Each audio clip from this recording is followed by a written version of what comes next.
Good evening, everybody. Welcome to Racing for a Cause TV. Tonight, we bring you the stars of the K&N Throwback series of Racing for a Cause here at Charlotte Motor Speedway for 150 laps of hard-pack charging action.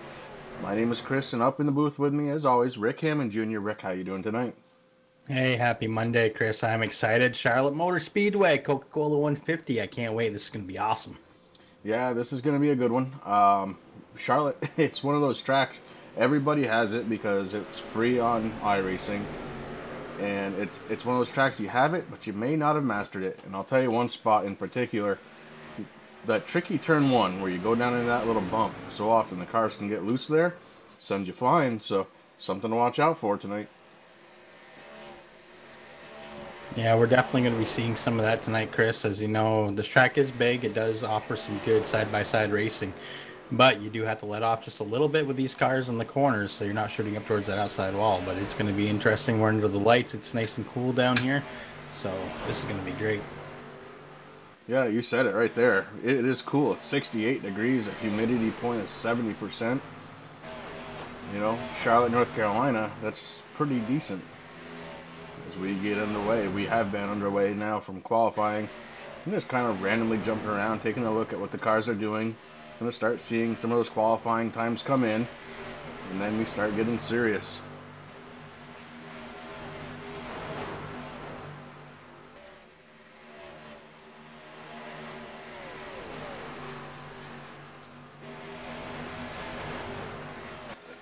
Want to thank you all for coming out so far. Nice little audience we've got going on a Monday night. Really do appreciate it, guys, and don't forget, because it is really right around the corner. August 3rd and 4th, Dog Days 250, brought to you by Racing for a Cause, Racing for a Cause TV, and all of our sponsors. It's a great charity event. Top 3 drivers will get cash, and so will their charities. So look forward to that. Rick, you watching anybody in particular in this qualifying? No, as of right now, I was watching the number 85 of Peyton Johnson there, Chris, and his new paint scheme, the Closed Syndrome. For a family friend, he is running that paint job. It is a beautiful paint job. Right now, it looks like he is sitting in 34th position. It should be mentioned right now, we have 38 drivers trying to qualify for this race. Top 30 get to go on. We got 8 that are going to be sitting on the sidelines, trying to shrink down those fields as the championship points are going to matter very, very soon. And we got to make sure to bring the cleanest races that we can. Laura, how you doing tonight? Dave, good to see you. And Tomahawk, yeah, I know you're out there. Thanks for coming on by. Really do appreciate it.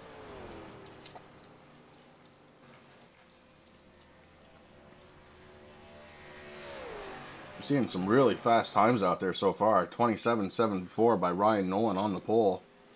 27.76 T. Roy Radford on the outside pole so far. So these guys are booking. Yeah, they definitely are, Chris. I mean, they're pretty close there. You know, as obviously as you move back a little further, there's some guys in the 28s and whatnot, but right now, these are some really good times. And as we said, the top 30 are going in. So right now, as of right now, Colton King in the number 54 machine is sitting in that 30th position there with a time of 28.182.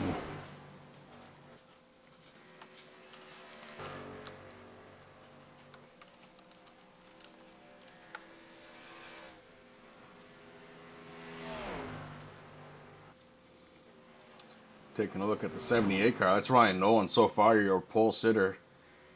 And he's coming down pit road. He's all done. So a little different tonight.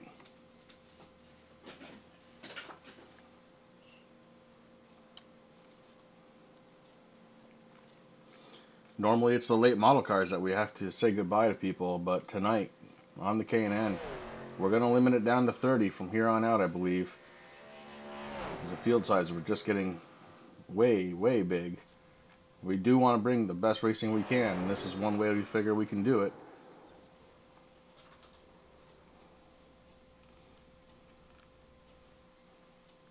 Yeah, we definitely don't like sending people home, but as we're getting closer to the end of the season, we have a lot of guys in there for points and just trying to run. I mean, we could probably run 43 cars on this track, but you know, being so close to the end of the season, we didn't think that it was a very good idea to do so. So, unfortunately, we had to send some folks home, but you know, there's always next week. Try again, and you know, we're working on doing what we can to minimize this. But unfortunately, right now, the top 30 cars are going to be taking the field, and Colton King and the 54 machine is still sitting there. There's a couple more guys taking a lap, I believe.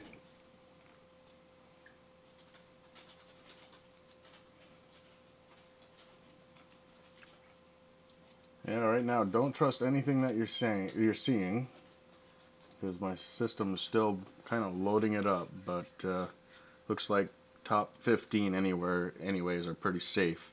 After that, we got to take a look.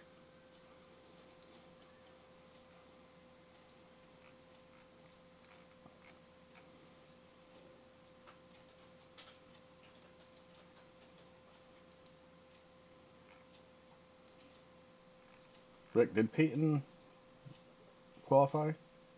He did qualify, Chris, but unfortunately, I'm not sure if he tapped the wall or what, but he qualified in a time of 29.115, so he is out tonight, unfortunately.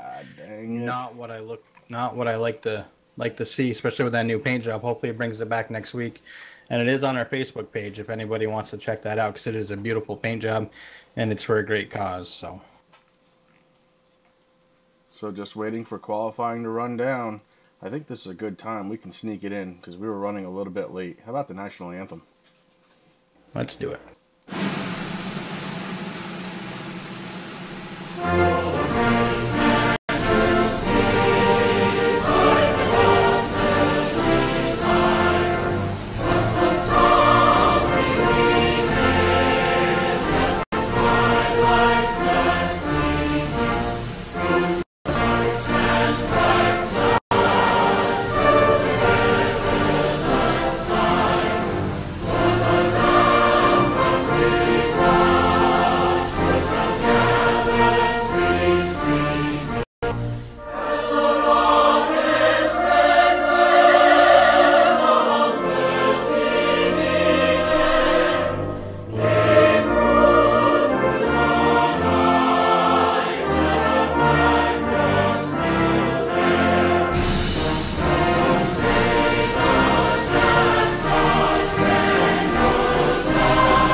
There, that feels better.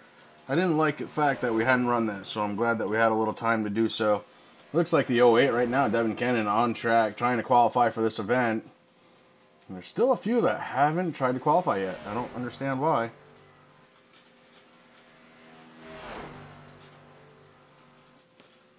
Oh, we did run a 15-minute or 2-lap qualifying here, Chris. So Devin Cannon looks like he's pretty safe there. He qualified that lap in position 26, so not too bad.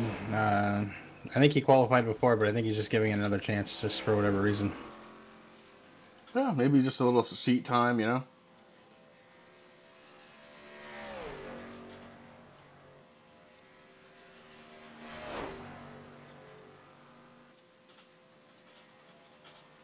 Thank you, Tomahawk. It looks like right now, Chris, there's a few guys that are manually disconnected or losing their levels. I'm trying to look at the pings. Everything seems to be okay, but we might be having the issues of the iRacing gods once again. Seems to be happening way too frequently lately.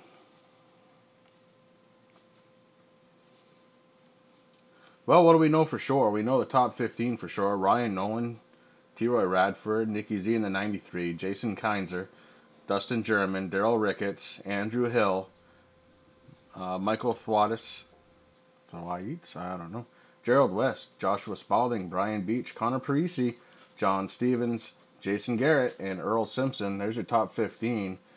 And barring anybody else qualifying, that's going to stick.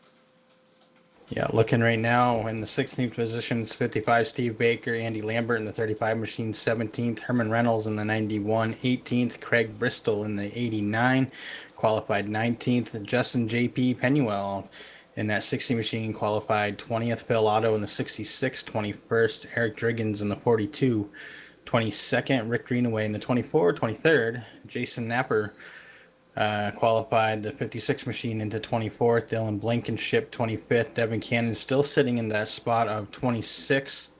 So I'm wondering if he was just kind of doing some laps. Chase Swafford in the 38 qualified 27th. Geoff Watson in the 51 qualified 28th. Pat McSwain, Patrick Smith in the 75 machine qualified 29th. And final, Colton King in the 54 30th. So it's going to be a really good. They're advancing the session now. So we're looking forward to a good race here, Chris. It's going to get exciting. Yeah, it is. And John, nice to see you out there. And hello to you. Thanks for coming on by on a Monday night. We're going to be watching the 1997 K&N Throwback Series. We're at Charlotte, North Carolina tonight running the Coca-Cola 150. It's going to be a good race once we get it rolling here. And it's going to be rolling here pretty soon. It's almost that time, Rick. I'm getting excited. It is almost that time, Chris. These cars are starting to grid, so it's not going to be too much longer. But, man, this is going to be a great race. I love racing under the lights no matter what track it is. Charlotte's it's an okay track. It's my probably 5th or 6th favorite, but it's still a lot of good racing here. Once all the cars are on and they start moving, Rick's going to take them down the grid. And it's going to happen pretty quick here. These guys anxious to go. 30 cars on track. We'll give you a good rundown. And then I want to know, who do you think's going to win it? That's going to be something that I can't answer right now, Chris. I mean, Charlotte is one of those tracks where there's a lot of movement back and forth. I mean, we just came back from Talladega with this series. We saw what it's going. I think we're going to see a lot of the same tonight. There's going to be a lot of lead changes, and it's going to get pretty interesting. I mean, like we said, it is cool tonight. What was it, 68 degrees air temperature and track temperature? Let's take a peek. Yep, 68 air and track. Yep. Partly cloudy, so, the track's cool. Once the tires warm up, these guys are going to be sliding all around, so it's going to be, not totally sliding because the track won't get that hot, but, once those tires get worn, these guys will be sliding around. It's going to be really interesting. It's going to be a fun race to watch. And they are moving, so here we go. Junior, take them away. All right, well, as we said, Ryan Nolan, the 78, wins the pole award tonight. Starting next to him, if my computer would stop doing what it's doing,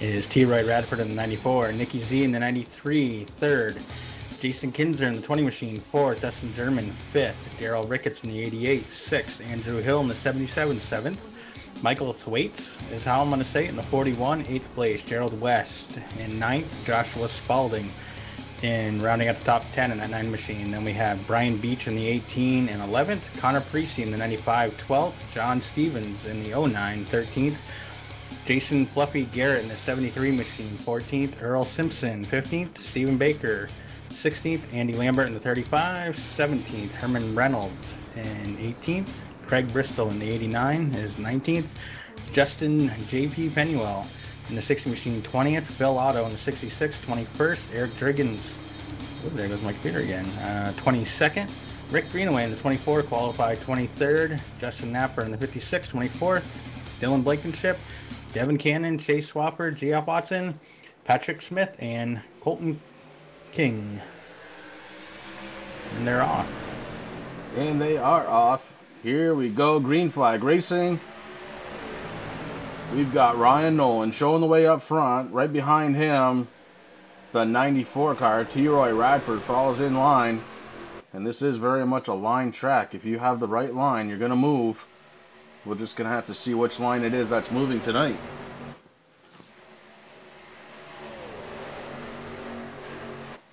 Just looking at the standings right now, just so folks know, Dustin German is in first place, followed closely behind by Troy Radford in second, Joshua Spalding third, Steve Baker fourth, Chris Mefford fifth. We're going to stop it right there, but these guys are definitely racing for some points. The points battles are close in this series, Chris. Yeah, they really are, and each one's going to matter. Ryan Nolan still in the lead, looking good in that blue and green 78. T-Roy Radford putting on a good showing so far, running in second. Nice dive to the inside. That's something you get on this track. Right at that start-finish line, you've got a little bit of an arc, and you can try and get down below, and it's looking like it may pay off for him.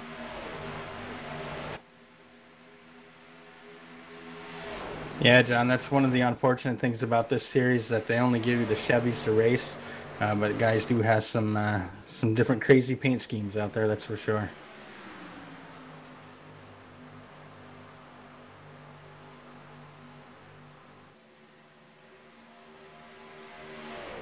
I'd love it, John. I would love to see Dodge back in NASCAR. And I would love to see it happen.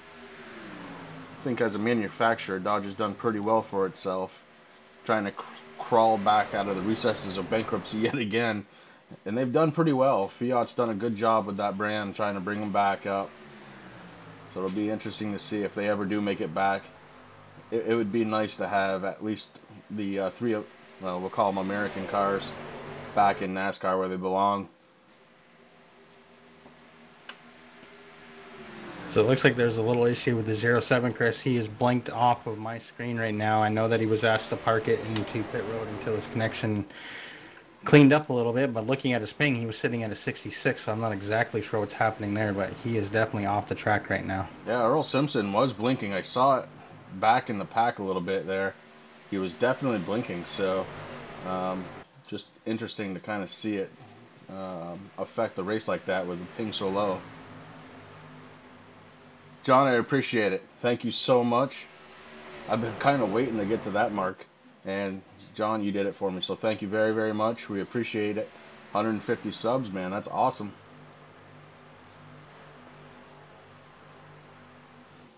'94, T-Roy Radford, followed closely by Nicky Z in the 93, really trying to pull it in.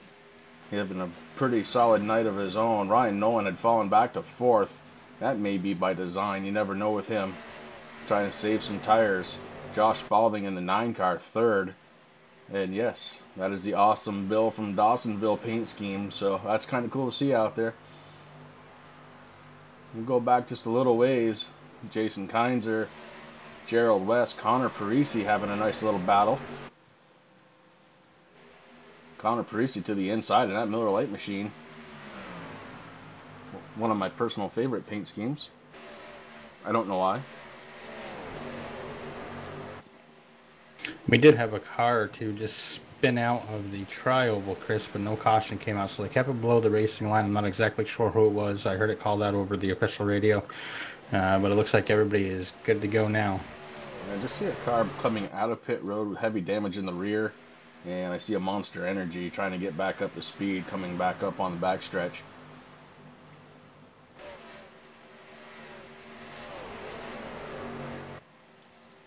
Check in with your leader, the 94 car taking the lap again. So we're starting lap number, come on, switch over if you're gonna. No, we're on lap 10. Troy Radford heading on to the backstretch. 1,500 feet of straightaway, ready to go. And Josh Spalding really making some moves out there, up to 2nd place. Nicky Z falls back to 3rd. Josh Spalding looks for more. He's on the inside of T-Roy Radford, trying to take over the top spot. Won't do it this time.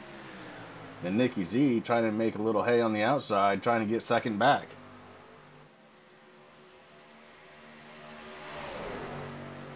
Yeah, John, you're absolutely right. It looks like it might have been the car number 24, Rick Greenaway, Chris, that was having an issue. He's right now running about 181 miles per hour, 180, but he is all by himself right now. Okay, so let's take a look at what the top guys are doing here. 181, 183, 185 at the start-finish line, so he's not too far off speed-wise.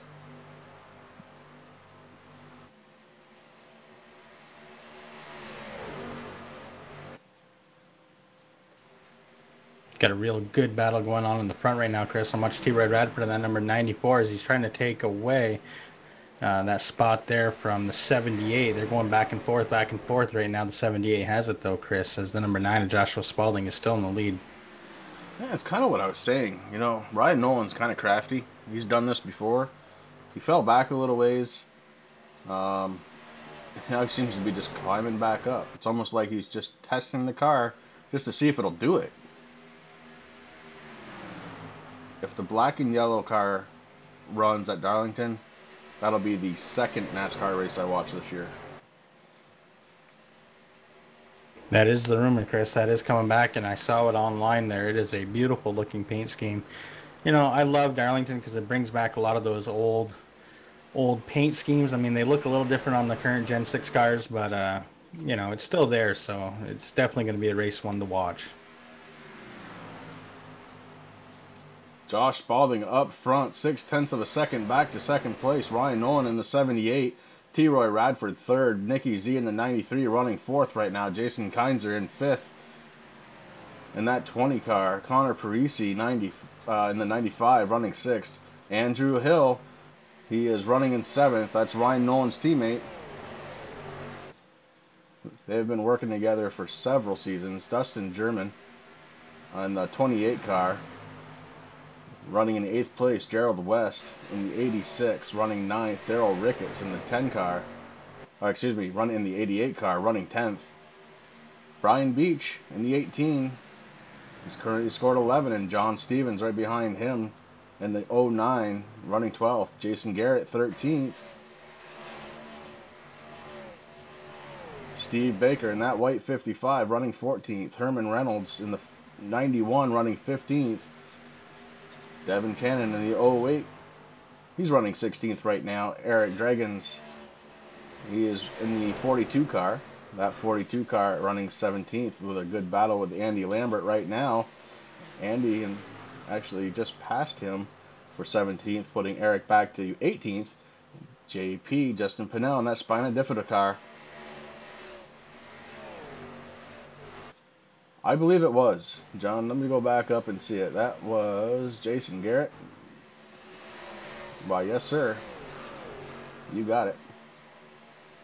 One cool thing about this, I mean, usually here at Racing for a Cause, we want guys to have causes on the car. That's kind of the whole reason why we're here and doing what we do. But when we came up with this K&N, it's actually a throwback series. A lot of these guys took that to heart and either found or painted up some old, awesome paint schemes. So it's really cool to see right there. Chris Mefford in the 44. Usually he's driving the old Dale Senior Wrangler type paint scheme. So it's really cool. It's one of the things that we like, you know, 1997 throwback. You know, we go back, we're using the old points. So these guys are really working hard. Really, every point counts in this series, unlike other series where we're using the new NASCAR points. I mean, they still obviously mean something, but not quite as much here. I mean, if your car is able to run at speed and you're a couple laps down, you're smart to get out there in this series to accumulate as many points as you possibly can. Yeah, right now, T-Roy Radford under the gun.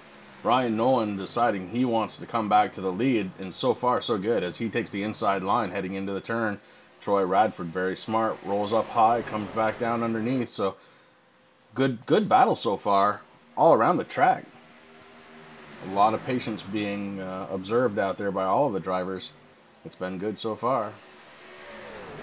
It definitely has been, Chris. I mean, we're working on lap 21 now, or getting to lap 21. And to start taking that, these guys are doing a fabulous job out here. Obviously, we don't want to talk about it too much because cautions do breed cautions. But as of right now, these guys are just they're just racing hard right now.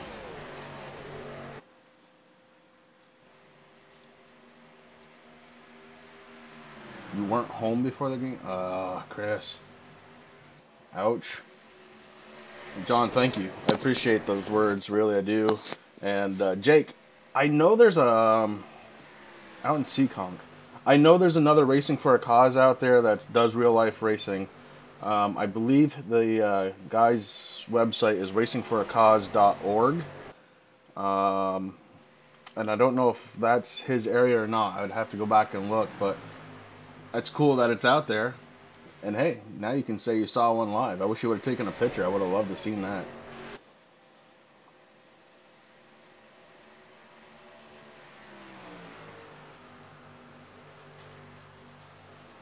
So we're on lap 22 right now, Chris. We have a couple of guys who are calling to go into the pits, so it's going to be interesting to see what happens here.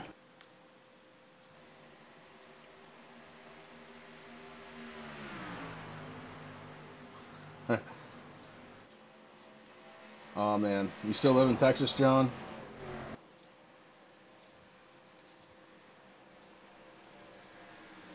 Troy Radford reassumes the lead, but we're under caution.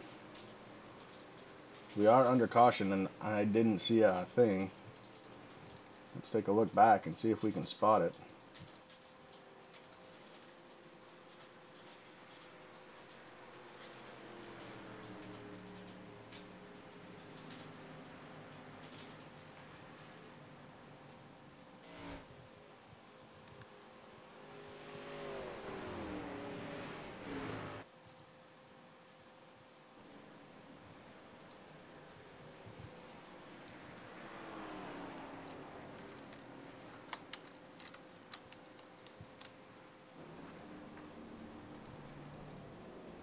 Completely missed it, but that's okay. Here we go. The leaders coming down pit road.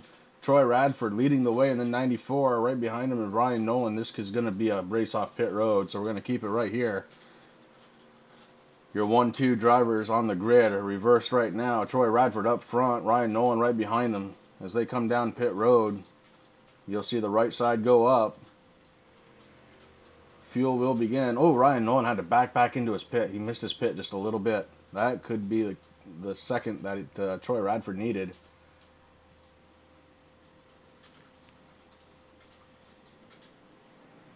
Ooh, Ryan Nolan losing all kinds of spots on pit road. That little slide through his pit stop really, really hurt him as he's coming out 7th. From 2nd to 7th, Ryan Nolan.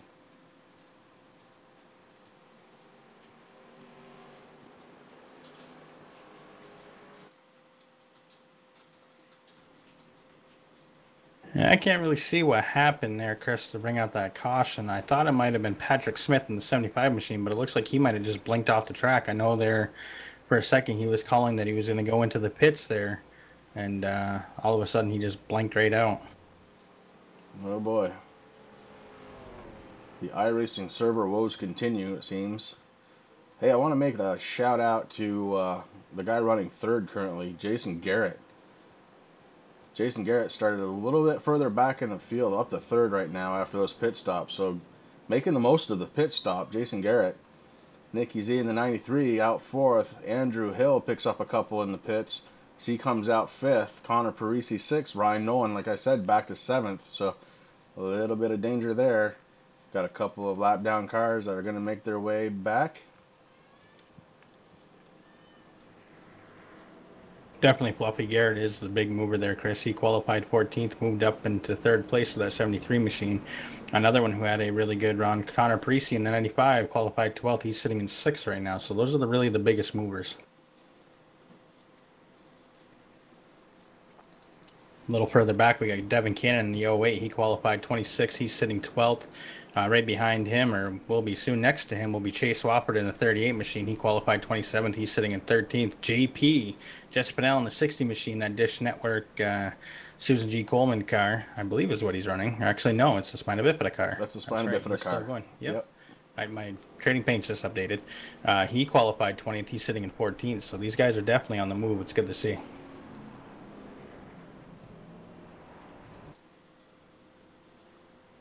Mac and cheese, K&N at Charlotte sounds awesome, but you bet it is. 26 laps down, starting on lap 27, your leader in that 94 car, Troy Radford. Jason Keinzer right behind him in the 20 car. Jason Garrett in the 73. Nicky Z in that 93. He's running in 4th place. The cars go side by side. We're getting set to go back green flag action right after we go around the backstretch.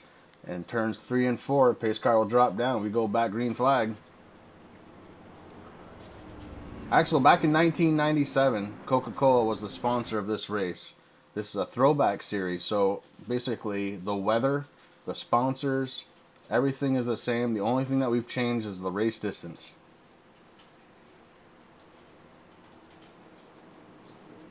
Just want to give a huge shout out to all of our listeners right now, Chris. Our viewers, we're sitting at 24. It's been bouncing around all night. And I also want to give a special thank you out to the parents that come out here and watch us. I know my dad watches us as much as he possibly can. If not live, then he watches it, afterwards. He saves the videos. T. Roy Radford, his parents are usually out here. We got Who else do we have? We got Laura out Laura. here, so it's really good. So we really appreciate everything that you guys done. If you haven't yet, hit that big red subscribe button. We go back, green flag racing. A little bit of a sloppy restart right there, but we go nonetheless. T. Roy Radford up front, and just Jason Garrett pulls on into second place.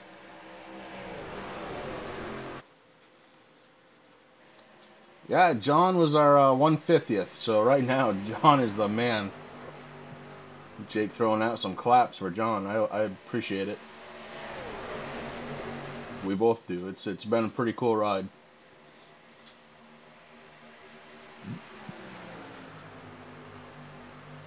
Got some good racing here up in the front right now, Chris. As Fluffy Garrett in that 73 machine takes the lead away from Troy Radford. Right behind him is the 77 of Andrew Smith.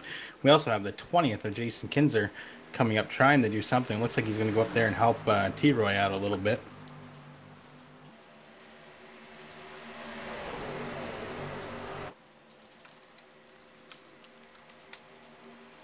Tell you right now, Fluffy Garrett's probably happy to see that the 94 and the 77 are racing hard side by side. That's going to be able to open up a little gap, but right now it looks like T. Roy Radford's going to make the move onto the inside, Chris, and take the lead back again. Yeah, the battle up front right now.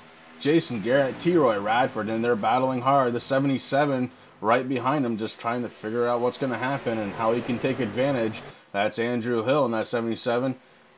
Right behind him, Jason Kinzer, Ryan Nolan already picking up a couple spots, back up to 5th place. These guys are running.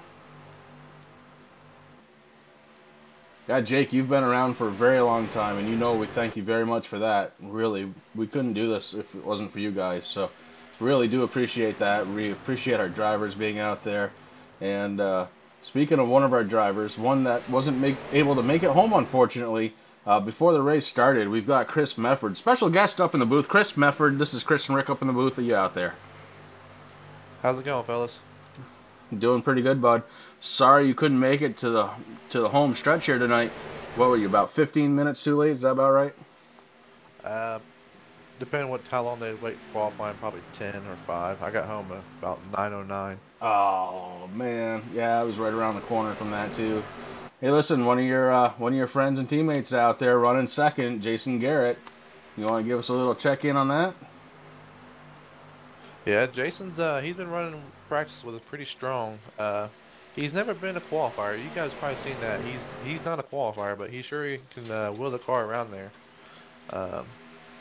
I'm not sure how T-Roy is doing or Rick Greeny. So Greeny and T-Roy are running some throwback cars for Days of Thunder, which are pretty cool. Mine's sitting in the garage. But yeah, Jason's strong. He'll be one to watch, definitely. Yeah, well, right now the one to watch, your other teammate, T. Roy Radford up front, leading 20 so far, the 34. So T. Roy Radford, Jason Garrett, 1 and 2. Right behind them, Jason Kinzer in the 20 car, Andrew Hill in 4th place, Ryan Nolan 5th. And we've got one car just down on speed a little bit, scoots to the inside to get out of the way, which is very good driving. Heads up driving, you stay out of those drivers' ways. It means a lot.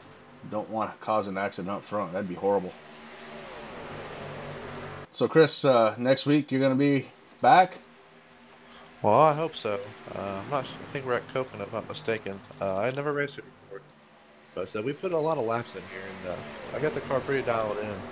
It just sucks that work has to come first. Yeah, but without work we can't afford to play. So gotta have the priorities right. And yeah, exactly. I have a recommendation for Pocono. Never lift. Be very, very careful. They don't call it the tricky triangle for nothing. Exactly. My home track where I raced at, it's actually the shape of a baseball field, so it's a lot smaller than Pocono, so I might be able to use some tricks up my sleeve. There you go. But I know I might want to keep an eye on Steve Baker. While we was racing at Atlanta, he pulled the short pit strategy, and he had probably a 10-15 second lead on everybody after all the pit stops, but he got caught behind in a caution, so he might be one to watch. Well, we're watching him right now. You said his name, and I went to him. That white 55 car. He is back a little ways right now, and that may be, just like you said, it may be by design. You never really know with him. He's running back there with a couple of cars, so no real. I guess he does have a little bit of left front damage, so that might be slowing him down a little bit. We're gonna have to wait and see. Still on the lead lap though, and if you're on the lead lap, you're a threat to win. So it'll be interesting. You're absolutely right.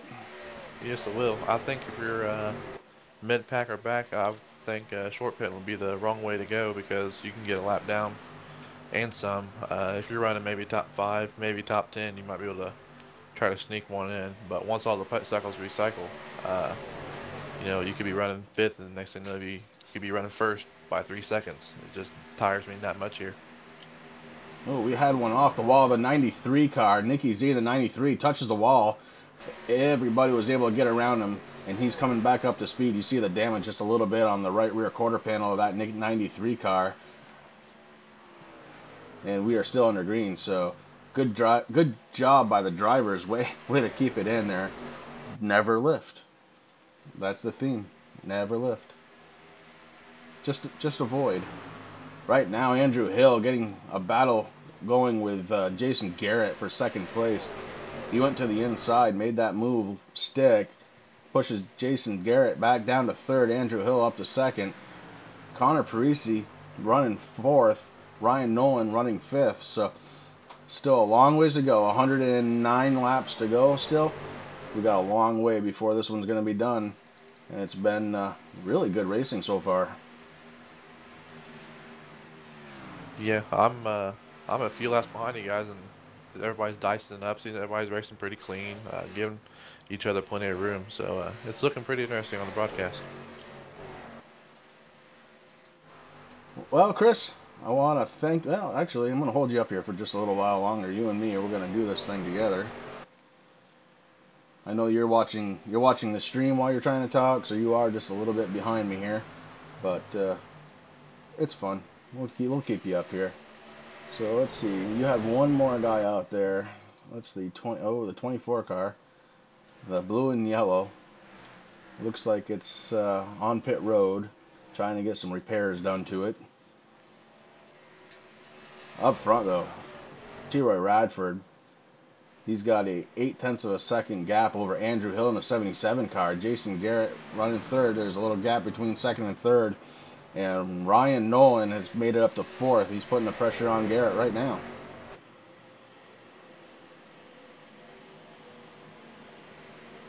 Ryan Nolan to the inside. Jason Garrett leaves a little bit of room.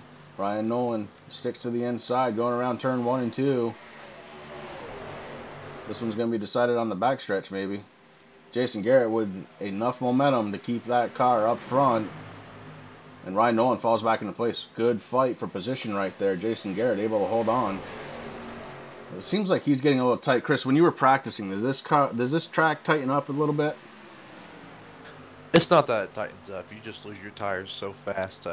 I realize, after 5 to 10 laps, you're losing easily probably a half a second. So tires are very, very important here. I was actually practicing, and I was running the very high line, the Kyle Larson line, in 1 and 2, and it seemed like I could keep up with a little bit newer guys on tires. But you can also save them tires for 3 and 4, because 3 and 4 is pretty tight coming off the corner. So you might want to watch that turn 4 wall. You're going to see a lot of people hitting that coming off. Yeah, we've seen a couple so far, and I remember that from racing it in years past. That turn 4, that wall kind of sneaks up on you. And if you can stay out of it, but just get close, well, you can have a heck of a good run coming off from 4 right down the front stretch. Yeah, when I was practicing with these guys, exiting low is actually a little bit faster coming off of 2 and coming off of 4. For some weird reason, I think when you climb that little hill coming up the corners, it's just like it slows down almost a half a tenth.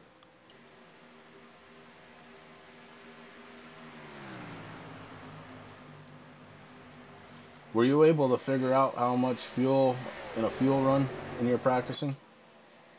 It really depends where you're running at, how hard you're running. So if you're gonna, ease up at the beginning of your run, you could probably run 32, maybe 33. But if you're, pushing it, all the way the whole time. You maybe get 28, 29. So that first caution, you're about to have so a lot of green flag pit stops going on. Yeah, everybody at this point, for the most part, is pit. There's a couple that, yeah, there are a couple out there that are racing that still haven't hit the pits yet. So it'll be interesting to see how long these guys can take it. They are running slower, I would say that for sure. So it'll be, there's always strategy. As my cat really starts being a cat back there. Sorry about that, everybody. Well, up front, T-Roy Radford, and then Andrew Hill, Ryan Nolan third, Connor Parisi fourth, Daryl Ricketts fifth. And I didn't see what happened, but Jason Garrett all the way back to ninth. So something happened with that car. I missed it completely. He seems to be up to speed, no damage around it. So he may have just missed a corner and maybe had to slow it down a little bit in order to get it back under him. Now that it is, he's racing again. Right now, the 09, John Stevens trying to sneak down below him. Yeah, he could have clipped the apron in one of the turns. It'll shoot you up the track, and you gotta let off the gas quite a bit to save it.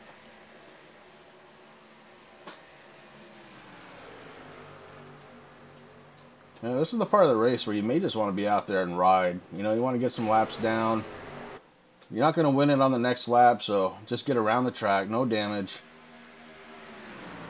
Right, you might see a couple guys. You might see Hill or Nolan maybe come in and short pit. Like I said, if you short pit, it's gonna it cycles through. You're gonna come out the leader. Actually, you just called it. You just called it, and I saw it. The 95 car, Connor Parisi, heading down pit road. And that is probably, just like you said, a short pit job. Connor Parisi surrendering our top 10 running position to come down pit road. Looks like the 42 is also doing the same thing, Chris. Yeah, those guys would be a good one to keep an eye out on. With them fresh tires against these old tires, they're going to have to use them pretty quick before everybody else goes in and gets their tires. But they're going to have to be really smart getting through traffic. Yeah, and meanwhile, Ryan Nolan passes Andrew Hill. T-Roy Radford gets around Hill as well. So 1-2, Nolan Radford, just like we started the race. Your pull and outside pull starters running 1-2 on track. Andrew Hill right behind them. Daryl Ricketts in the 88 running in 4th. Jason Kinzer running in 5th. Devin Kennan in the 08 having a very nice run in that 08. He's running in 6th. Josh Spalding running 9th.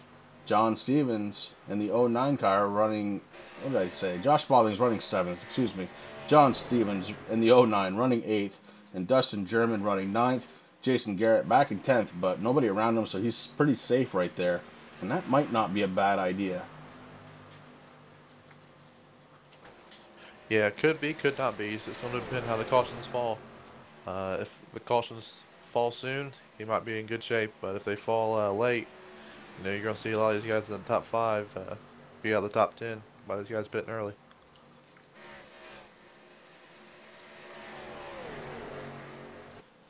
That was actually going to be my strategy if I would have made the race. I was going to short pit the first couple of times and see how everything went, and then go by there.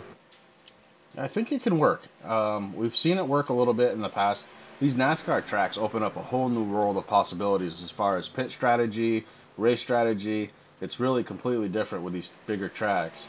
And to see our guys kind of taking to that has been pretty cool to watch this season so far. Of course, this season's starting to wind down. We've only got a few more weeks to go. Yeah, I was hoping I could make it. I was running 5th in the points. It's going to be a pretty tough day for me in points. 3 races after tonight to try and gain them back. Ryan Nolan, your leader, surrenders the lead coming down pit road in that 78 car. Daryl Ricketts in the 88 decides to stay up on track. He's going to get one lap led for bonus points. We'll see if he stays out again. Did T-Roy Radford come pit? Troy Radford is down pit road and back out on track. Well, not back out on track. He's on pit road right now. And the 88, Daryl Ricketts, just looking to lead that lap for bonus points. Troy Radford is now leaving pit road. So lots of different fuel strategies going on. Jason Perry checking in, saying, "Let's go, JP." And yeah, Jason, he's doing pretty fine tonight. Right now, Justin Pinnell in that Spinal Bifida 60 car, running in 8th place, doing a very good job. Right behind him, Andrew Hill in the 9 car. So if they can hook up, they might be able to get a little bit of a draft on this track. Not a ton, but you get a little. So it'll be good to see those two kind of hook it up and see if they can move forward. Chris, you care if I give a shout out? No, not at all. Go ahead. All right, I want to give a shout out to Rick Greenaway. Last week at Daytona, I believe it was last week, or whenever it was, Rick was 3 laps down, and he came back and finished 8th. And I believe that is his best finish in the Racing for a Cause. So I want to give a shout out for him. And he also won the street stock race earlier, so he's he's definitely improving. And like I said, he finished 8th from 3 laps down. That's a good job right there. Yeah, that's motoring, and you're absolutely right. We watched that happen. It was pretty cool.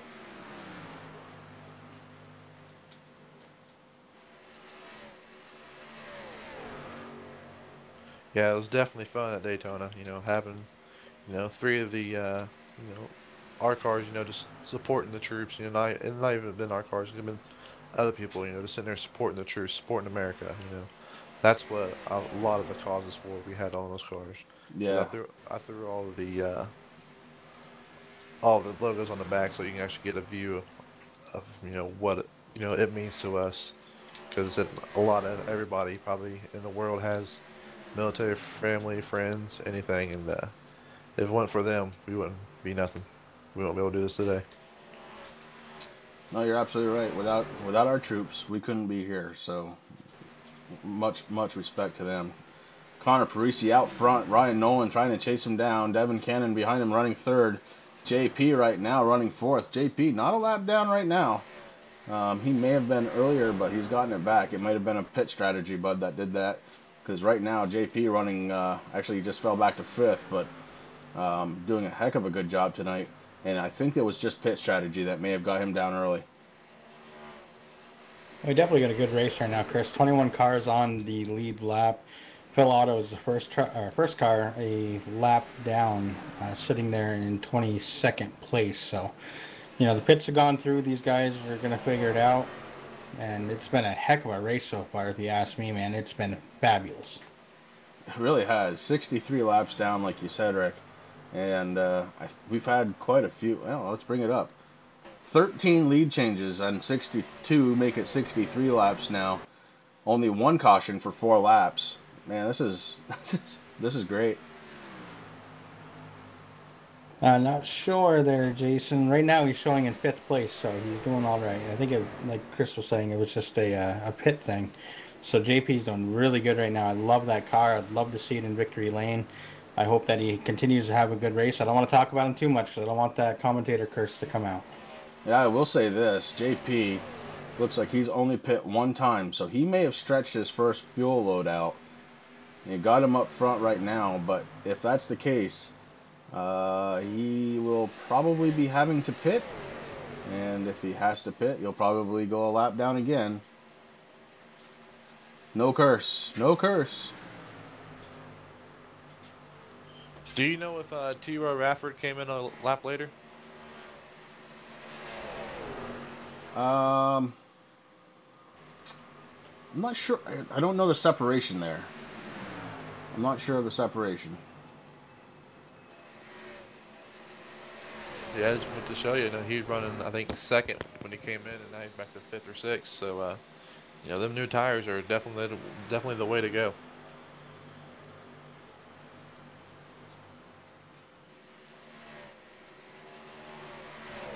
I just had to take care of a moderator issue.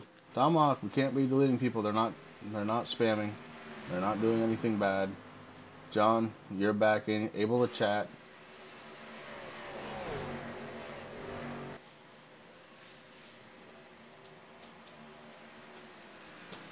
It's an open forum. We want to be able to talk and just have fun.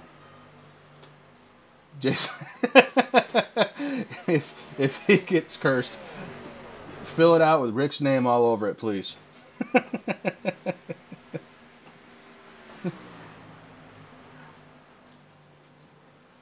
That Spina Bifida car looking good out there on track. Up front, Ryan Nolan in the 78. Going for the lead over Connor Parisi. Makes that pass happen. Connor Parisi falls back to second in that Miller Lite machine. Devin Cannon in the 08 running third. Andrew Hill fourth. And Joshua Spalding and that awesome Bill from Dawsonville, number 9 car. T. Roy Radford right now running 6th. Daryl Ricketts in the 88 running 7th. JP back to 8th, and you know he's on older tires, so that's not unexpected right there. Dustin German in the 28 right now running 9th, and Jason Kinzer chasing in the 20 car running 10th. There's your top 10.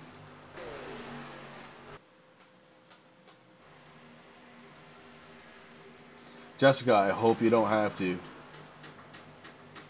Bradley, what's the question, bud? We'll be happy to try and answer it.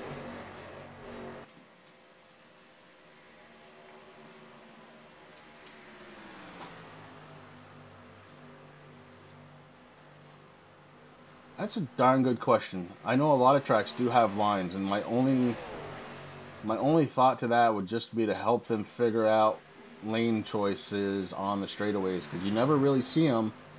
Yeah, you never really see those lines on the turns. That's a good question.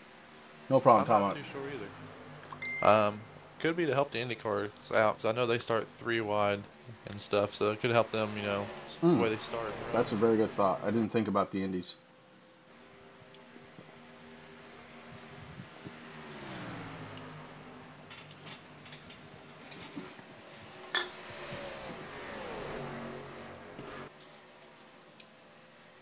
Leader right now starting to head into some lap traffic. Ryan Nolan's going to have his work cut out for him.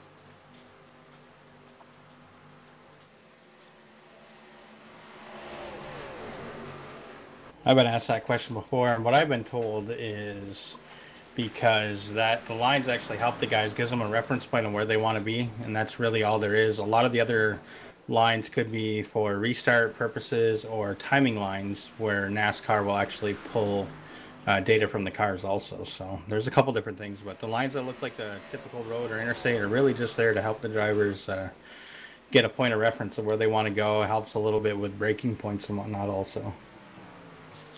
Uh-oh.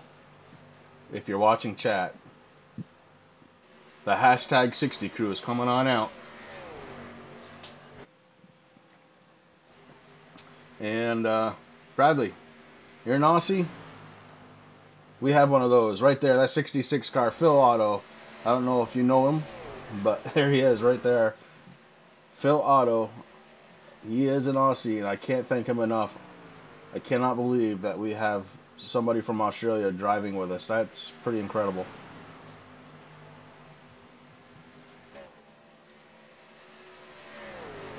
And Phil actually signed up for the Dog Days 250, which is even more incredible. I really appreciate that. And guys, if you don't know about the Dog Days 250, that's a charity event coming August 3rd and 4th. August 3rd is going to be the qualifier. August 4th is going to be the actual race. It's going to be a 2-night affair at Bristol. 250 laps at Bristol. Oh boy. That's going to be awesome. And the super late models. Can I bring my K&N car? That might be an unfair advantage just a little bit. It was on a rail that night. Yeah, right.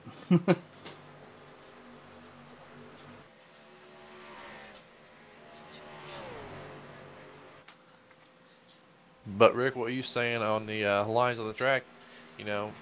As me as a driver, I really honestly don't really see them on the track, which is weird because you can really notice them during the broadcast. I just go by feel of the car to when to brake and everything, so it's really difficult. Yeah, I don't know how those guys can really do it in the real life. I'm sure it's a lot different when you have the full sense of, the speed. These guys are going anywhere from 180 to 200 miles per hour, so it might help them there, but you're absolutely right. The only time that it messes me up is on this track, either using just a regular one screen or using my Rift VR, but when I come into the dog or the tri-oval, that messes me up big time. Because I don't know why, it always has, and it's just one of those things because you're not clearly in the lane that's marked, you're kind of, doing a little swoop out towards the outside wall, and then you come down in. So it's a little ooh.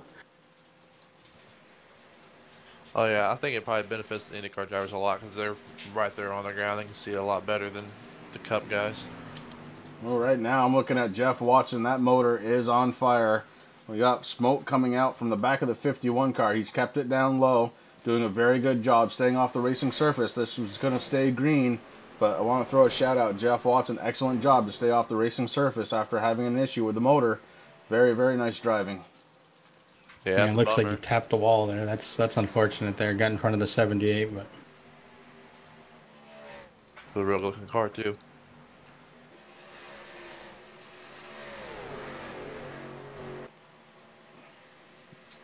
I'm not sure of the answer to that, Tomahawk. I'm not sure.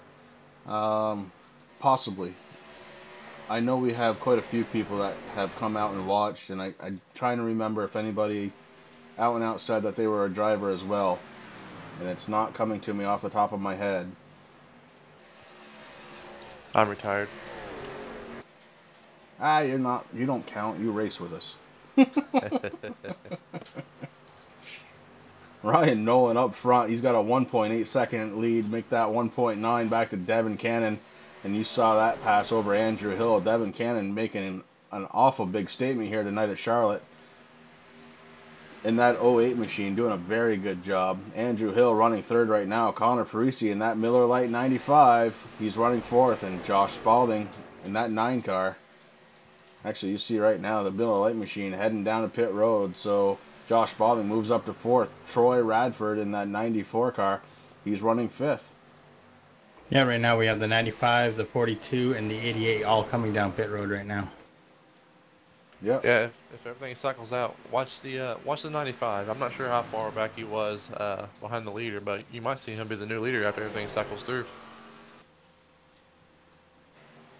JP, Justin Pinnell, running 12th right now. Just getting by the Aussie in the 66, Phil Otto. Phil Otto, actually I say he got by him, but I don't think so. Phil Otto on fresher tires. JP coming down pit road, hard on the binders on that commitment cone. You see a little smoke come out of the tires there. So JP heading down pit road in that 60 machine, surrendering 13th place. We haven't talked about him for a little while, but there he is, Steve Baker. Steve Baker currently runs 11th. He is shown 1 lap down, but he's the first car lap down in that 55 mobile. A little bit of damage there, but he's been making it happen. Yeah, it looks like that damage is hurting him a little bit, turning wise and keep up with Nolan. So I'm not sure if he came down or not because if he pitted, he should be up there with Nolan. So he might have a lot of damage right now. Yeah, he's coming down right now, so he was just slowing up. 55 car coming down pit road, as is Devin Cannon in the '08. That means up front, we've got Ryan Nolan with a 2.9 second gap over teammate Andrew Hill in the 77 Folgers car. But we've got some cars that have taken pits, and they're going to start catching these guys pretty quick if they stay out on track much longer. Fresh tires makes a difference here at Charlotte. Yes, it does. Now, I don't know if this is going to mess up JP's head or not, but I did send him a private message through his spotter Oh no. that the Boo Bear has a lot of fans out on chat right now. Jessica, you can fill that form out. Go ahead and send it to Rick Hammond Jr. at The Boo Bear. JP is going away. It is now the Boo Bear. Ryan Nolan still on track. You saw Hill coming down pit road. Ryan Nolan tries to stretch it one more lap. Rick Hammond, are we going to see him on the track anytime this season? Or are you going to stay up here in the booth?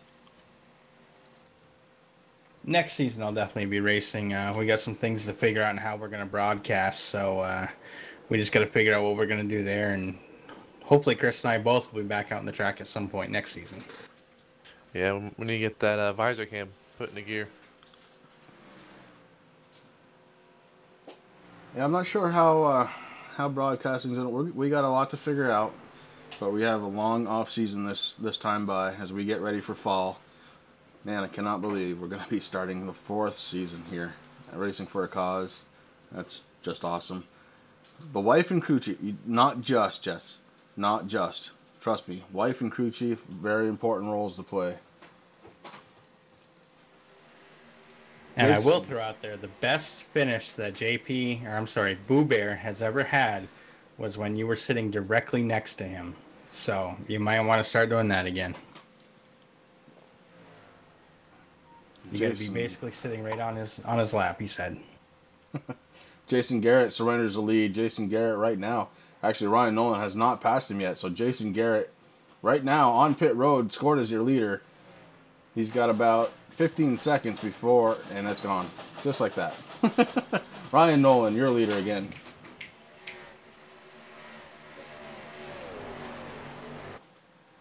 Ryan Nolan, right behind him, Troy Radford. Troy Radford must have had a really good pit stop because he caught up in a hurry. Yeah, that's them tires, Chris, I was telling you about earlier. You look at the 95, the 95s are up there as well. Nolan's lead vanished because he stayed out of the extra lap, and that could be a second, depending on how good his car is. Yeah, when it all pans out, you're absolutely right. That lead is probably going to stretch out right now, though. Troy Radford on his bumper, trying to make hay while he can. This is it. This is his best shot right now for this moment of the race, anyway. They're on pretty equal tires, probably within 5 laps of each other. So it'll be, this is the battle to watch right now, just to see how it goes. Yeah, Troy needs to get up around his bumper and push him a little bit. Hope he makes a mistake. So Nolan's pretty good at not making mistakes, so it's going to be pretty tough to rattle his cage.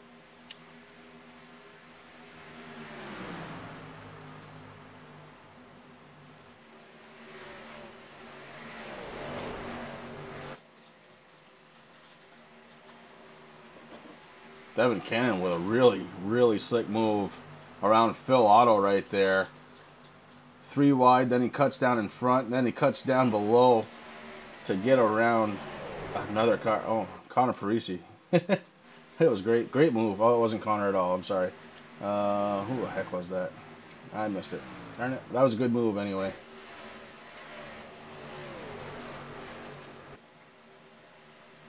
Try and catch it. It's too late to catch it on the stream. Connor Parisi, 3rd place right now. Devin Cannon in the 08. Oh, it must have been him then. Yeah, I was right. Connor Parisi. Devin Cannon in the 08 running 2nd. Ryan Nolan is 1st place right now. And Troy Radford. Actually, Troy Radford down a lap right now. So maybe he has fresher tires. Or do you think he was back far enough where he's just down a lap at this point? I think he might have been. I wouldn't think so. Being in the 5th place and him being a lap down, that just really don't sound too right. Yeah. With him pitting and Nolan pitting, not unless he had you might see if he had a penalty. That could be one thing. 'Cause I remember at Atlanta, he had a speeding penalty and had to come back down pit road. So he could have got a penalty. That could be the difference. That would make sense. Right now, Troy Radford being shown your first car a lap down. He's making sure to pass every single car that Ryan Nolan does to try and keep it that way. And he is looking for a caution in order to get his lap back right now. There's a few cars out there that wouldn't mind seeing one. And I'm sure the drivers wouldn't either. This has been a very long green stretch.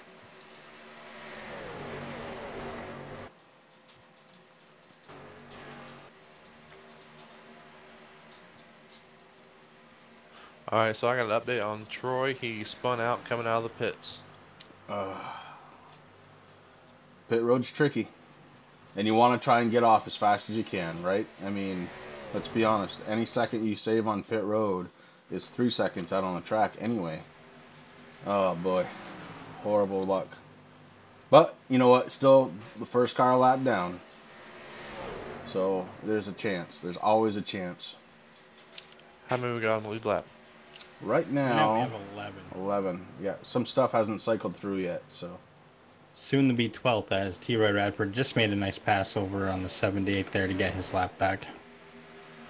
Yeah, so he's really not too bad a shape. I know he's on the tail end of the lead lap, but 12th ain't really too bad if you can play it smart.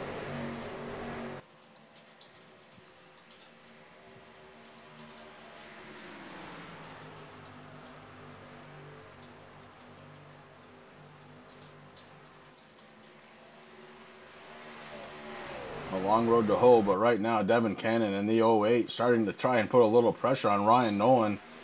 Devin Cannon sitting in second place, dives down to the inside going into 3. Devin Cannon looking to lead his lap here at Charlotte. And he's in front of Ryan Nolan. Ryan Nolan tucks behind him. Devin Cannon in the 08 is going to ride in this one. It's a nice ride right there. Devin Cannon in the 08 car. Didn't qualify great right now, leading the race. And he's doing it over one Ryan Nolan. So that's a pretty good move right there. Yeah, watching this car makes you want to get some Oreos and milk. Yeah, it does.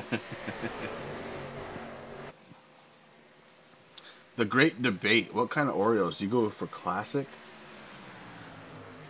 There's so many kinds now. I gotta respect the classic, man. Nothing tastes better with milk. Sometimes I feel the double stuff's too much. I like the classic, but I tell you, that peanut butter one kind of grows on you. Do not try the cake. It's disgusting. Brought to you by our friends at by Oreo Cookie, Oreo. Don't try the cake, because it's not very good. Chris doesn't like it. Ryan Nolan says, that's about enough out of you, Devin Cannon. He takes a dip down into the inside. He's rolling pretty hard now. Yeah, I see Nolan moving around quite a bit. He could be burning his tires up just trying to make all these moves. Well, we've got one of our own looking to try and start something on his own. And until he's not with us, we will support anything that our guys do. Rick, go ahead. Yeah, I want to give a big shout out to the new league that is starting on Sunday nights. They're going to be starting with the super late model. Looks like August 27th they will be starting. It is Mountain Time, which is 7:15 Mountain Time. They're going to be running, it's the AKRL iRacing League. So look them up on Facebook if you're looking for a place to drive on Sunday nights. It's going to be a good time. Right now, for a good time, all you have to do is be here on Racing for a Cause TV, because, man, this has been a great race so far on 103 laps. I know it says 102 there, but we've done 103 laps. We've had 17 lead changes, only one caution for 4 laps. Man, these guys are wheeling these cars tonight. Yeah, I know this guy's not in the picture, but T. Roy Radford, he's out of the picture now. His car must be pretty fast after he spun out coming out of the pits. He's probably got a couple second lead. Well, not really a lead, but ahead of Nolan, so he's doing a pretty good job right now. Yeah, we just saw the gap right there. And you're right, he's got a few second lead over, he's ahead of Ryan Nolan by a few seconds after the pass just a few laps ago. So, unbelievable. Tim Hale joining us in chat. Yeah, but 38 cars. We had to send 8 home. There's no way we could do 38 cars. It's just not good racing that way. We've kind of figured that out over the time that we've been going. So we limited it down to 30. And what a race they're providing with us tonight. The only down shot to that, Chris Mefford, not able to get home. So he's joining us in the booth tonight. And I want to thank him very much for taking the time to be here on Racing for a Cause TV. It really is cool to have a driver's perspective sometimes, and not that Rick and I don't know how to, but we've been out of the game for a little while, so it's good to have somebody that's done it recently, was practicing for this race just probably, well, I'm going to guess, probably last night. So it's pretty cool to have him up here and just kind of get his perspective on the race and see what's going on. And, man, 106 of 150. This one's clicking off pretty quick tonight. Oh yeah, we was practicing last night, and 2 tires is not the way to go. They might be good under green flag conditions for maybe a lap or 2, but after that, they go way fast. Man, that's the kind of insight Rick and I just don't have. We weren't able to practice and haven't been, so we've been focused here on Racing for a Cause TV, but it's good to hear that sort of thing. You know, 2 tires on under green, probably not the best way unless it's short. Um, it's good to hear that stuff because it's stuff we know, and it's stuff that's been tried. And you know, God knows I've tried it a few times. 2 tires so often the case. I don't know what it is on iRacing, but the guys in real life can get away with it. Me, not so much. Yeah, maybe in the streets you actually can, 'cause those things are sideways no matter what. But in these big cars, there's no way. Tim Hale, you're absolutely right. Healthy league, brother. And it's a good problem to have. When you have to turn people away, it's a good problem to have. You don't want to do it too often, or you hope that they practice maybe and get a little faster so they make the qualifying, but JP just came in for a pit stop, Chris. He's going back out on the track. Also, the 35 Andy Lambert also came in for a pit there. So it looks like we're getting to that window again where guys are going to start coming in. Some guys are doing it a little bit sooner, hoping to regain some track back. But right now, JP in that 60 machine sitting in 16th position, 17th position, 2 laps down right now. well, I'll tell you what, you've got 40 laps to go. I'm willing to bet you if you take it easy on your fuel by taking it easy on your throttle, you may be able to squeak it out. That'll be interesting to watch. We'll keep an eye on that. Does it mirror real life? They always talk about Charlotte track changes over the course of the race.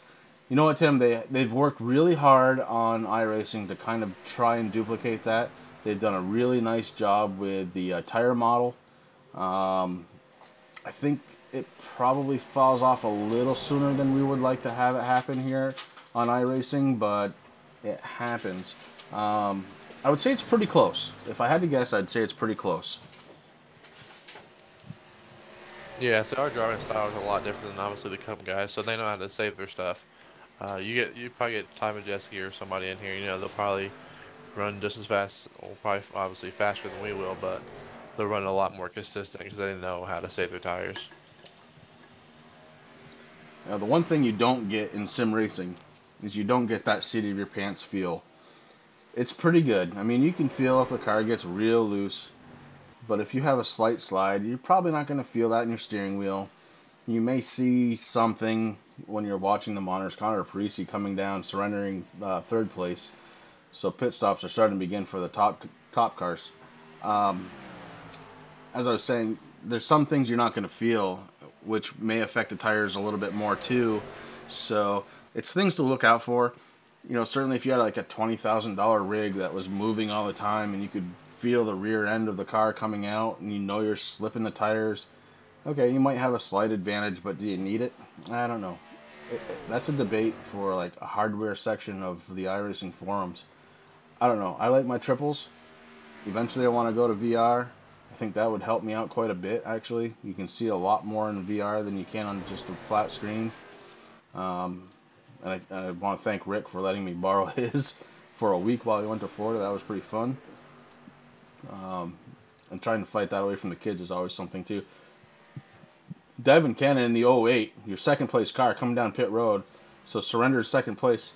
Right now, the 20 car, Jason Kinzer running in 2nd, 10.8 seconds behind Ryan Nolan. So a huge gap. Ryan Nolan setting the field on fire right now. Has led 61 of the laps, 61 of the 115. Yeah, you might see Nolan come in the next couple laps.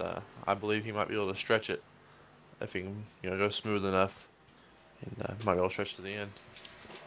Yeah, right now, Ryan Nolan able to get back around Troy Radford. So Troy back a lap down. Your first car a lap down. The 94 car, Troy Radford. Yeah, I think Troy's just waiting for a caution right now. That's what's going to help him the most. Yeah, I think you're right. He's kind of upset the car. When he spun it, he got himself in a position he doesn't want to be. And certainly right now, a caution would make everything right. Well, maybe not right now. We got to let these cars cycle through before it happens. We got a lot of cars on pit road right now.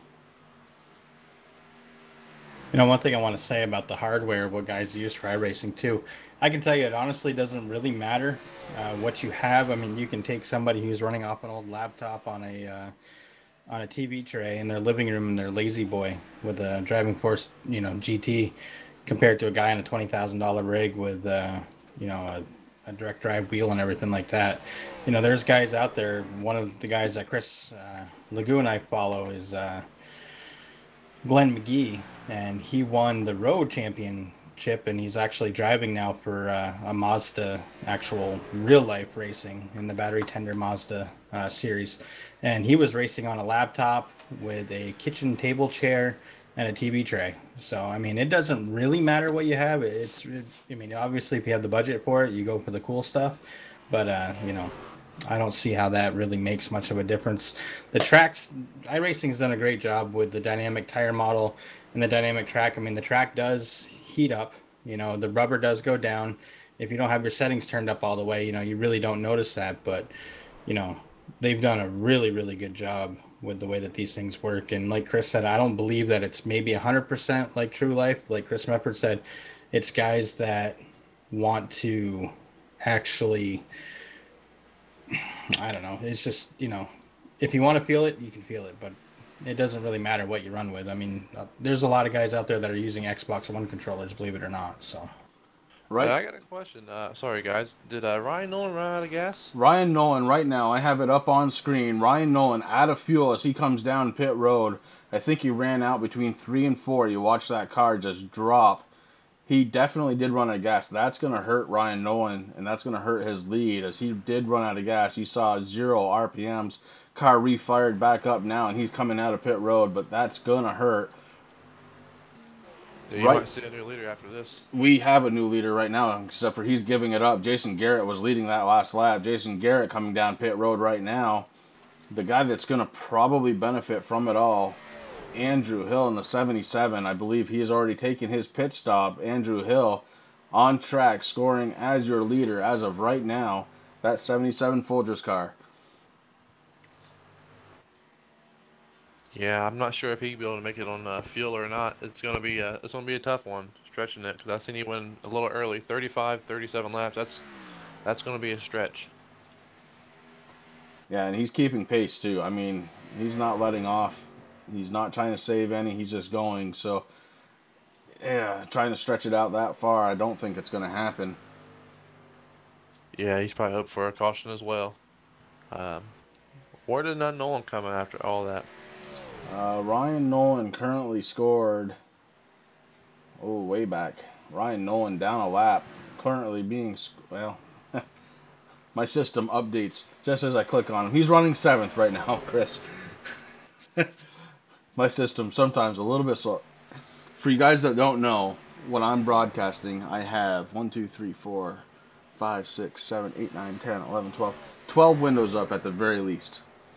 And one of them is the one that brings you the scroll up top, the Racing for a Cause. It's called IRTVO, and sometimes it's a little bit slow because it has to reach out to the iRacing server, come back and give me the information. And by the time that sometimes happens, it's a little bit behind. So, yeah, right now, Ryan Nolan scored 7th. That's not going to change. He's got 13.9 seconds, 14-second gap right now up to Jason Kinzer, who's running 6th. So, that really, really hurt. When he ran out of fuel, that could be the race right there for Ryan Nolan. Yeah, but in the same breath, he had 31 laps to go, so he could be right there in his pit window. So if it stays green, he might be sitting in the catbird seat as well. Wouldn't it be amazing if he stretched it out just enough to make that next pit window non-existent? We will definitely have to keep a close eye on that. It's been a little while since I've done it, so I'm going to have to do it right now. We're going to run down the top 10. And here we go. Andrew Hill in the 77 Folgers car. He is your leader right now. Devin Kennan, who's having just a fantastic night in that 08 Oreos car, running 2nd. Connor Parisi, again, another guy having a great night. That Miller Lite machine looking good out there in 3rd. Dale Ricketts running the 88.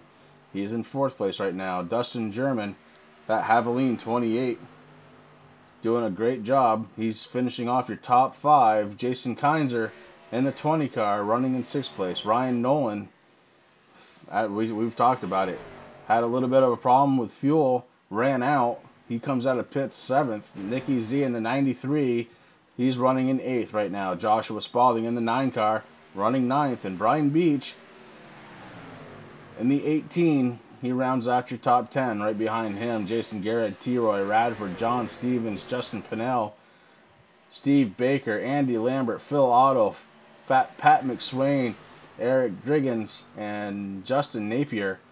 That's your top 20. So the field has changed quite a bit. We've got a little less than 25 laps to go, 32 if you want the math.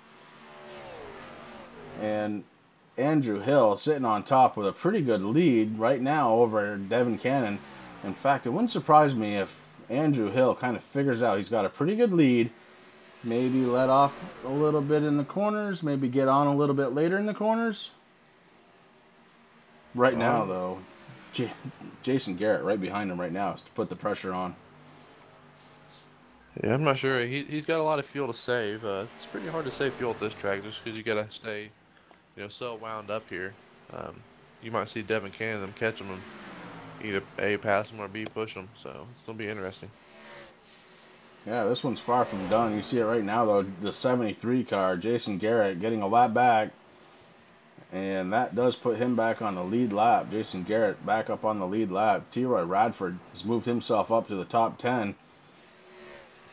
Troy Radford in the 94 car. Right there. What's he got on the hood of that, Chris? Do you know? It should be GMR Motorsports, if I'm not mistaken. Okay. That's what I thought. I just have a hard time picking it out. Yeah, when I was trying to make him the Rowdy Burns car, how the X kind of overlaps the other one. I was trying to throw something on it together, but it just so far offset it wouldn't look right. So we got some guys coming in for a pit stop right now. One of those is Andrew Hill in that 77 machine, just stepped into his pit. Also, it looks like Steve Baker in the 55 is on his way down also. Okay, so Devin Cannon up front now. And Devin is on the normal pit schedule. So Devin Cannon up front, looking to lead a few laps here. But right behind him, really, that 95 car, Connor Parisi running second. 0.4 of a second back to him. Troy Radford, one lap down. We've talked about that. And he is splitting the difference between the leader and second place right now. Troy Radford. Think as these guys come down for this pit stop schedule, it looks like this is probably going to be the one that they need. This is going to be the last one. So they're going to have to conserve a little bit because it seems like it's anywhere between 22 to 25 laps. So it's going to get interesting here. Chris, do you have a program that shows the last time pitted? It doesn't show the last lap that they pit on. It just shows how many pit stops they've made. For instance, Devin Cannon has made 4. Connor Parisi has made 3. Daryl Ricketts has made 5. And that's your top 3 right there. I see somebody spinning in the back. It might have been, it was a white car. It could have been Baker. I'm not too sure. Coming off turn 2. Yep, Steve Baker is barbecuing right now, Chris. Steve Baker, motor on fire. We haven't had a chance to do this very much tonight, but we're going to go back in time and take a peek.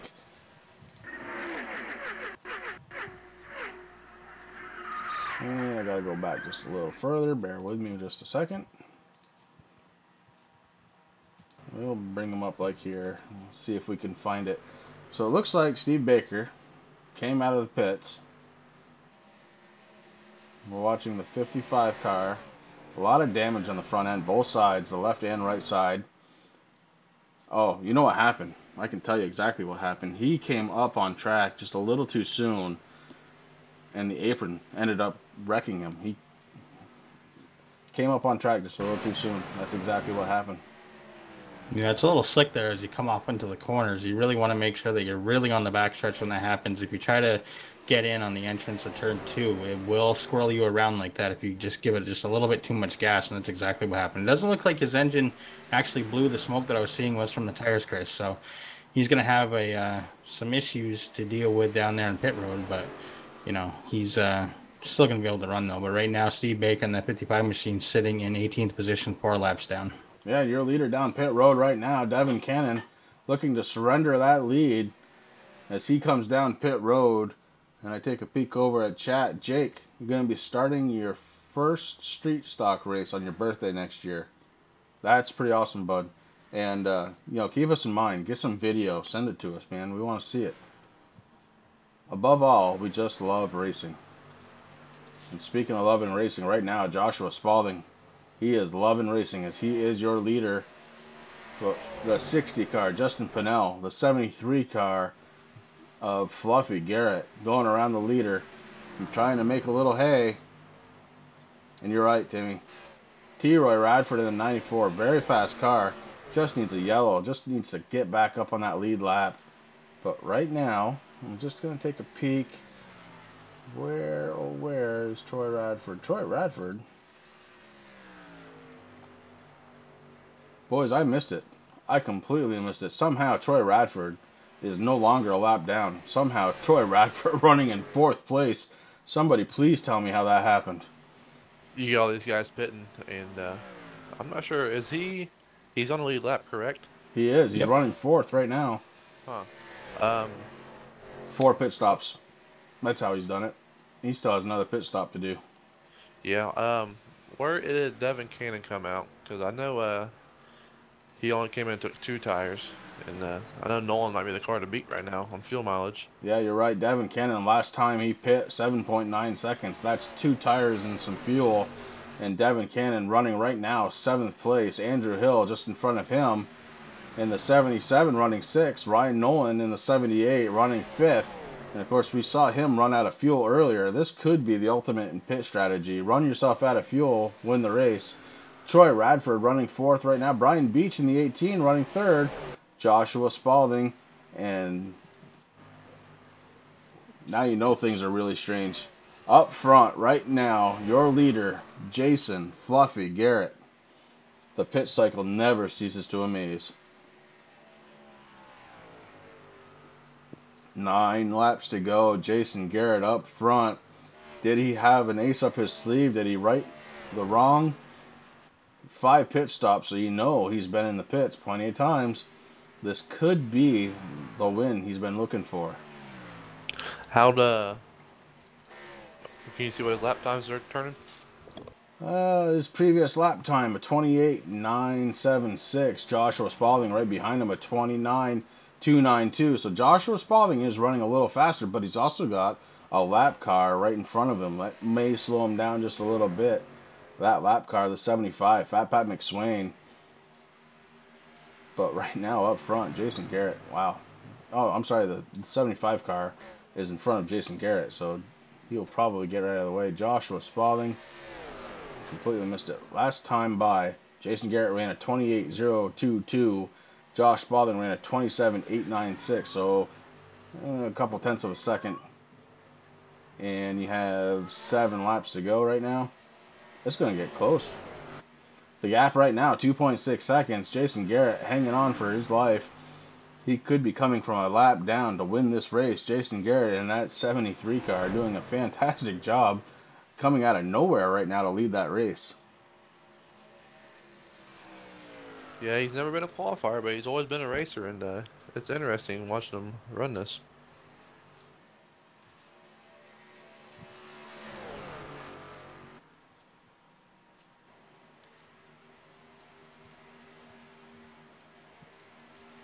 Is T-Roy Radford still on the track, or did he come in a pit? Troy Radford out on track, showing in 8th position right now in that 94 car, actually going around Ryan Nolan right now. So I think you're seeing fresher tires helping Troy Radford around. And then you have the 88 Daryl Rickards running in 8th place, and then 9th place is Ryan Nolan, Dustin German in the 10th place running in the 28 car. So lots of things happening right now. It's getting tougher and tougher to keep track as we've only got, well, when Jason comes past the start finish line, it's going to be 4 more laps to go.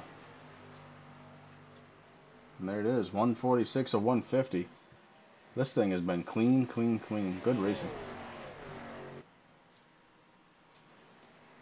With 4 laps to go, I want to go ahead and thank everybody who's come out tonight and watched. Really do appreciate that here at Racing for a Cause TV. Watching our guys on Racing for a Cause.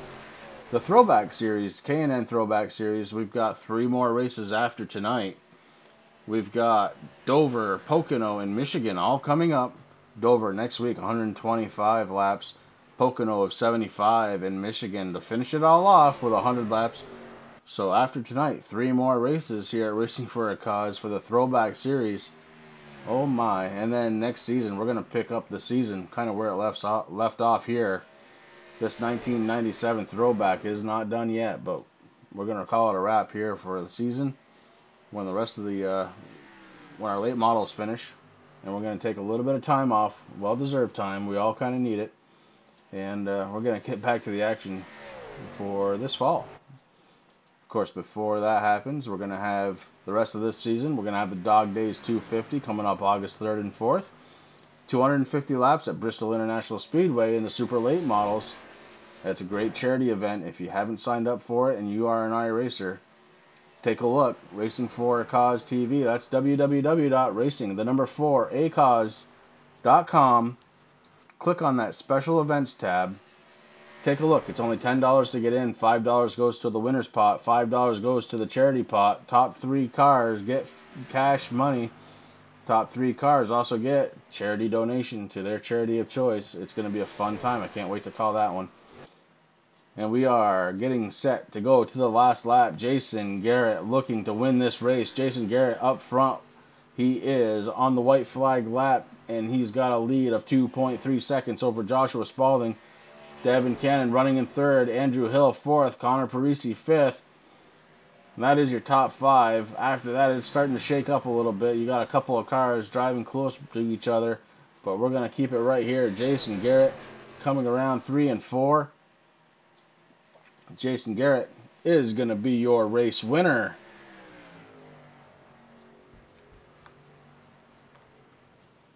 Yeah, that's a great job by Jason. So he kept his car pretty clean all night. Looks like he played the right strategy. That's what it takes.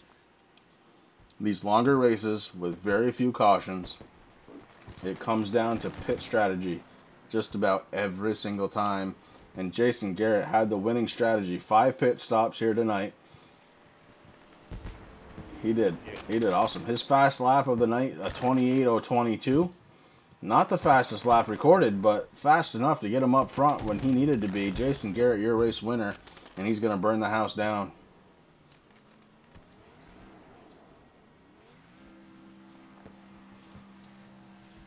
A well-deserved race win from Jason Garrett. Really bringing it on tonight. We're going to throw you a Dog Days commercial. We're going to come back and we're going to talk to the top 3 drivers here tonight. Before I forget, Chris Mefford, Rick Hammond Jr., thank you very much for joining me up in the booth. I really do appreciate it. And you know what, Tomahawk? You show up, you let me know you're there, and buddy, we're going to see what we can do for you. Listen, I really do appreciate it. We're going to come back to you on Wednesday, but first we got to finish up tonight. We're going to do the Dog Days commercial. We'll get everybody ready for an interview. We'll be right back.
Just like that, we're back. That's the Dog Days 250, man. I am getting very excited for that. That's coming up in a couple of weeks, and we are so ready. But we've got a little work to do still tonight, and I pushed the wrong button. That's what happens. Jason, Fluffy, Gary, that 73 car, that's your winner. Josh Spalding, Devin Cannon, your top 3.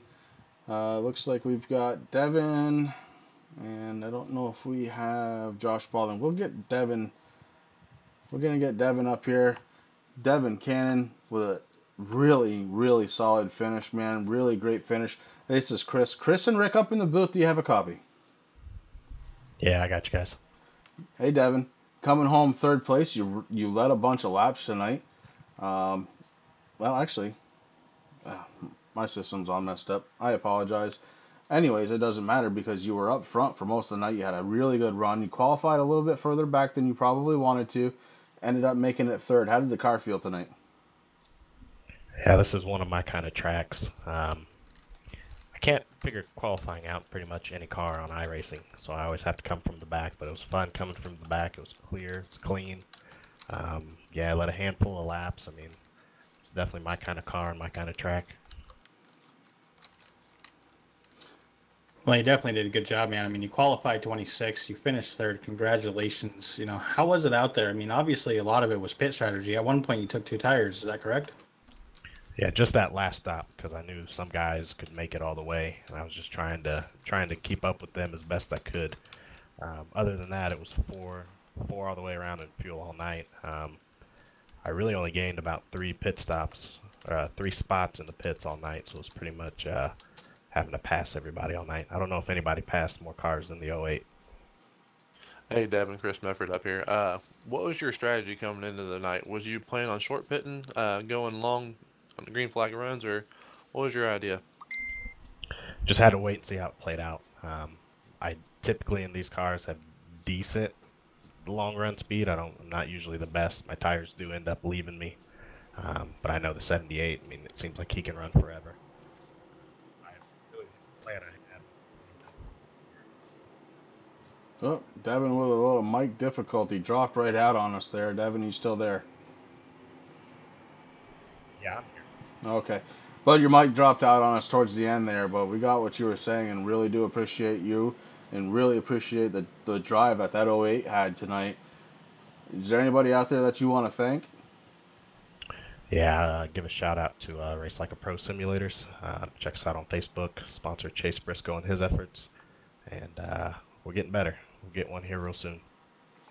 All right, that's Devin Cannon in the 08 car coming home in third place tonight. Good job by Devin.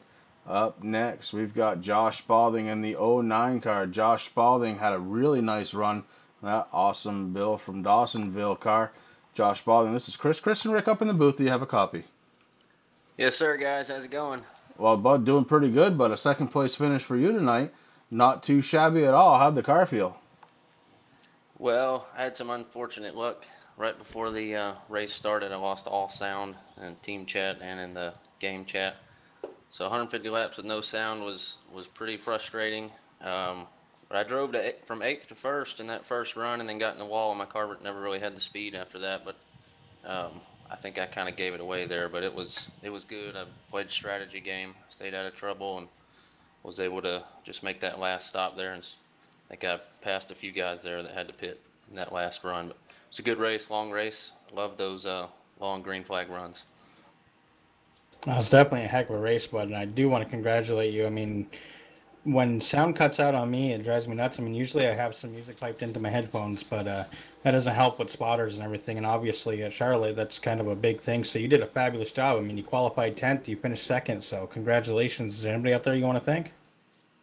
Well, I appreciate it. Yeah, I want to thank the team, Rad Racing. We all kind of did a practice race there and got some fuel mileage notes and gave each other room on the track and had a good race there. So we're trying to battle it out for this championship. Hope to finish strong. All right, bud. Hey, Josh Spalding in that 9 car coming home in 2nd place. What a heck of a run. Good job from him tonight. And that leaves us with 1. And that 1 happens to be your winner tonight. We call him Fluffy. That's Jason Garrett in that 73 car. Normally it's a cat car, but he's running something a little different tonight. Jason Garrett, this is Chris and Rick up in the booth. Do you have a copy? Yes, sir, boys. How's it going? Well, buddy, I'm telling you what, I'm doing fine, but I can't imagine there's anybody out there that's more happy than you right now. Coming from at one time a lap down to win the race, must have been on fuel strategy. Take me through it. Yeah, I'm not very good at Charlotte. Then these cars are just way too tight for me, and I don't ever put down fast times. I'm consistent, But I noticed early it was going to be a fuel mileage race, so I stretched them tanks there on them green flag runs, and I actually had enough to do a few burnouts right there, and she finally puttered out on me, but it definitely turned into a fuel mileage run. Well, listen, man, you did a great job. I mean, you qualified 14th. You won the race. We were a little worried there. You know, we got Mefford up here in the booth with us, and we're keeping tabs on you guys. And at one point, you were a lap or two down, but then you were able to race. So congratulations on making those moves when you were doing them and finishing out on top tonight. Is there anybody out there you want to thank? I just want to thank all the guys that come out. I mean, this was a really good race. It was a clean race. You know, the guys that, you know, we all work together and try to make these the best we can. And, you know, all the admins, you know, what they do and what you guys do up there as broadcasters. Chris Mefford, he's your teammate. You got anything for him? No, this is just me right here. I gotta pull this one out of my butt on this one here. We'll leave it at that, man. We'll leave it at that. That's Jason. We call him Fluffy Garrett. That's Jason Fluffy Garrett with a hell of a good run tonight. Coming home in first place in that 73 car. Man, boys, that was a good race. That was fun to watch, and it shows. You know, we had 4 caution laps out of 150, 21 lead changes. That's Charlotte in a nutshell right there. Well, you know, it was a great race, Chris. I mean, there was a lot of long green flag runs, and that's, you know, good to see. And, you know, I want to congratulate all the drivers that are out there tonight. You know, unfortunately, we had to send a few home, and it's not something that we like to do, but it definitely shows that you can only have a certain number of cars on the track.